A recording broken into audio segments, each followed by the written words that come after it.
I think the best thing about this setup right now is that nobody can tell that my feet are up on my desk, like almost touching my computer screen right now. It's glorious. All right, welcome to another Nerds and Friends Quick Draw Questions. I've got the kittens out, so in order to keep my curtains from becoming giant launch platforms, they are drawn, which is why I look like a half beacon of Gondor right now. But we have some fan-requested Nerds and Friends Quick Draw questions. So this comes from Dara Bennett 4316. Thank you for leaving these, Dara. We have a couple questions, so I'm going to start with the first one. Dara's first question is, what was our obsession as a child item or topic? For Dara, it was dinosaurs, they said. So so I think this was kind of pivoting off of some of the videos we put up doing a deep dive into the new Barbie movie, where me and Will discussed some childhood like IP and toy properties. But who wants to take the first answer to this one? Well, I was a super weird child who was an introvert and had no friends, so I had a whole lot of those, which ranged from dinosaurs, building with Kinects, but I think my main thing is that I was an artist and an avid reader and liked to draw things from my imagination, Nice. far more than I liked to socialize with other people. That is valid. That's a great quick answer, Will. What is the weirdest thing you drew as a kid that you remember? Weirdest thing I drew as a kid. I have no idea. I was a weird kid. Most of the shit I drew was inspired by like whatever was around me. So I did some weird, like totally original Pokemon character. Oh, that's cool. And like the nothing to be terribly proud of, but you know that we all do weird things when our brains are developing. Of course. Oh man, I love that. All right. So I was a kid that we had the Encarta encyclopedia. The digital one. The digital one, yeah. The digital one, which was just awesome because you could look up anything on that. And I like, all right, when I was real little, it was dinosaurs and animals. Nice. To the point where if you ask my mom, she'll tell a story about our like literally a first grade teacher getting up in front of the class and saying that tigers lived in Africa and Asia, and my 6-year-old smartass is like, tigers do not live in Africa. And she was like, I think you're wrong. I was like, I think you're wrong because I read, because I have this Encarta 96 fucking encyclopedia, and I brought it in and proved her wrong. Yeah. So like that was a big one for me. Correct me if I'm wrong. Tigers, their primary habitat is like Asia, India, and then Texas in people's backyards, right? Yeah, exactly. It's entire, and oddly enough, they all dine primarily on spoiled hot dogs. Very nice. Well, that's awesome. Yeah. Mine growing up was astronomy. I got into very young, and then it did take a weird pivot into like aliens. Like I saw some cool movies and I was like, I didn't understand that, like, you know, when you look up at the sky on a clear day, especially if you've been running so your blood's flowing, how you can see those little like blood cells in your eyes that almost look like little dots. I thought, oh, there's alien ships everywhere and only I can see them. I'm special. And that went on till an embarrassing age that I do not want to talk about. So anyway, I will. Oh, God. I will jump off that. Props to my Lyft driver today, who on the way back from the car dealership getting the car serviced, homeboy played 2 classic rock songs and then just let his iPod keep rolling into a 1987 interview with George Knapp, the ufologist. And I was just like, wow, I actually know most of what they're talking about entirely from podcasts. That is awesome. And I gave that guy 5 stars, and I was like, great driver, very friendly, like excellent playlist. And that actually that moment where you start hearing the conspiracy people talking, that it just clicks up. Oh my God, I know more about this than the conspiracy people. And this What actually, rabbit hole have I this been pivots going really down? well into Dara's next question, which is favorite local folklore nearby us. And Oh, so I figured I was like, it feels like Dara wrote that question just for Will, but yeah. uh, Yeah. Targeted. I'll go last.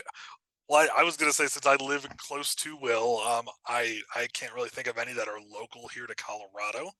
But Carrie, when we did the sessions over in Phoenix, I mean, I figure Chupacabra's big out there. What are some other local ones? Well, Chupacabra is definitely a Texas thing, but actually Oh, Arizona is huge for like actually UFO sightings out here. oh Like yeah, a lot because there's a lot of Air Force bases in New Mexico and Arizona across the Southwest, yeah. and a lot of like Navy and Marine pilots going to California, like going over to the Los Angeles bases or San Mm. Diego. So like flights at night across the desert of the Southwest, like there are a lot of UFO sightings out here, a lot of different incidents, and primarily like in like the Phoenix area because there's an air base out here. So and it's Uh, like because it's just straight desert. there's something about deserts Also, at night where anything out of the ordinary, whether ground-born or aerial, just feels so surreal and mystical. In my opinion, I don't know. yeah, Mm. you gotta imagine and actually, Carrie, have you heard anything about like the desert lights out in Arizona? I have actually, and I really want to like actually see them in a big way because like having been out in a couple of like deserts and prairies like at night when you can look up and you can like see all the stars in the Milky Way, like seeing some desert lights be legit. Yeah. Yes, that would be awesome. Carrie, do you Uh, remember when we would go to Fort Guernsey, Wyoming? That was the only part I liked about that awful little armpit chunk of America was the stars at night were incredible. Oh yeah, I my favorite part about going up there is we is was somebody we went up there with I know what story you're about to tell. We who like laughed so hard on the bus. it was great because he told that story and I think was it it might actually have been me where I was like hey, like because well I don't think we told you this. We had a guy who was like, I was out there on the range last year when we were doing land navigation. All of a sudden I saw full Native American. I started running away and he started chasing me and I was convinced that he was a Native American ghost and I was like, dude, are you sure that wasn't just like a Native American guy that was out there and you're being very racist right now? I don't remember that part. I just remember someone claiming they saw a ghost and then didn't they like either they tripped and fell or they couldn't get back to the Porta Johns or something, so they just like pissed themselves or something weird like that. I did remember that Hollingsworth got pissed on by a cow while we were doing land nav. I remember that distinctly. I remember that very distinctly. Good So times. great. No, I Oh thought you were man. going to tell the story about we were driving up there once and someone was like, because you were a year ahead of me. It was my first time going to Guernsey, and someone in your class, I think it might have been Arbaugh, was like, "This is where the worms from Tremors are from," or some shit, and just trying to scare the freshmen with like a bunch of weird giant worm stories on the bus ride up there. That sounds like an Arba story. Yes. Oh god. Oh, it's perfect. Yep. Oh man. That Uh, should be local lore. I think right. actually no, Eight-Legged Freaks is set in Arizona. I think that like there are certain B monster movies that should like that should just be passed into like local like cryptid lore. Like it should be passed around that giant spiders at one point actually existed in Arizona and were fought off by fucking David Arquette. Like I'd watch that. That sounds fun. Well, all right, let's do our third question really quick for the quick draw. Dara, this one's my favorite. did we get to go? Oh, wait, Yeah, no, I we was didn't go. gonna Whoops, my say, bad. like, Oh, man. my Jumping ahead. favorite local lore, like, well, I have my experience in Cheeseman Park, but there's a ton of other like stories there, not just mine, of things that happened specifically to me at Cheeseman Park. But I think as far as my favorite local legends, those would be around the Croak Patterson Manor, which I totally should should go into come October here. Let's So, do a deep dive. I'm down. yeah. 100%. Absolutely. Awesome. All right. And our Very cool. final question from Dara, which I like this one a lot. What is the most interesting, useless fact you've learned this year so far? Interesting, useless fact.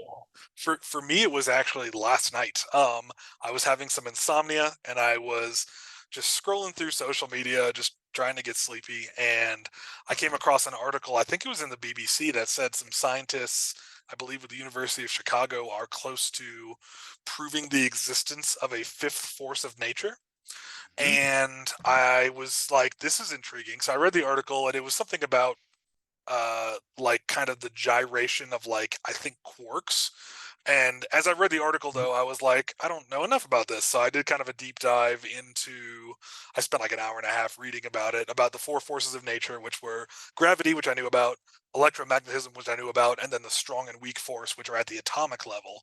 And I was like, I need a refresher on those. So I started reading about just like atomic theory and quantum mechanics, and I may have permanently broken my brain because some of the, it made me think about this is useless information in that some of the numbers being discussed, because I wanted to make sure my understanding of atomic scale was correct, and it was not. It's Like because we were using imperial and not metric. that's a contributing factor. But like I looked up, I was like, I thought atoms were bigger than they were. I didn't realize that like the human body has something like 30 trillion cells, which is a fucking insane number. And then inside of a cell is like 100 trillion atoms. So like a human is made up of like a billion atoms. And I was like evolutionarily, humans don't need to comprehend quantities greater than like 1,000.